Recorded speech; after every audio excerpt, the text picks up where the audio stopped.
the terrifying summer camp. Sometimes my mum and dad used to go to Jamaica to get away from me. This meant that I had to go to camp, and it was and super special summer camp for really good boys and girls. But I hated it. It's time to tell the tale.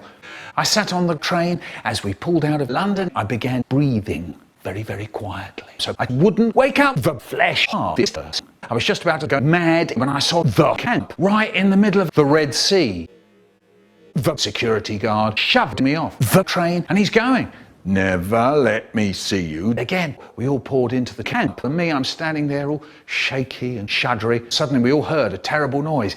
There was an awful yelling and crying. There was the noise of chains rattling and someone doing things. Suddenly Roxy appeared.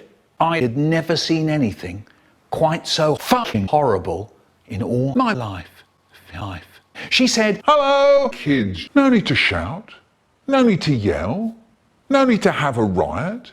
Shut your eyes, take a deep breath. Nice." Cool guy said, "Don't want to."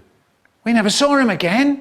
There was a man who turned up called Bulb the Nose Fucker, who was so strict you weren't allowed to breathe, and we were all to answer all the questions that he asked us. And he said, "What do they eat in?" There was silence. No one knew. And he said, "I had hoped that it wouldn't be necessary for me to diddle you." Well, actually, I had hoped that it would. And he starts up talking in this spooky voice. Whoa.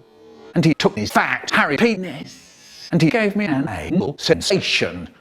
But then I remembered my special forces training. I make my toenails cut into the flesh so the motherfucker fell over and died. And I ran and jumped on my spaceship, and I dropped bombs. Kaboom, kaboom, kaplums. And then I went home.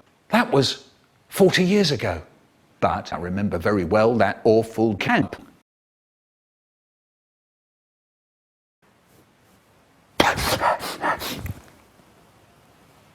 No.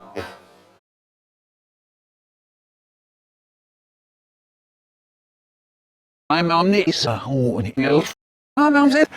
Son. Mark me my ass. Now, Mama. Smile off.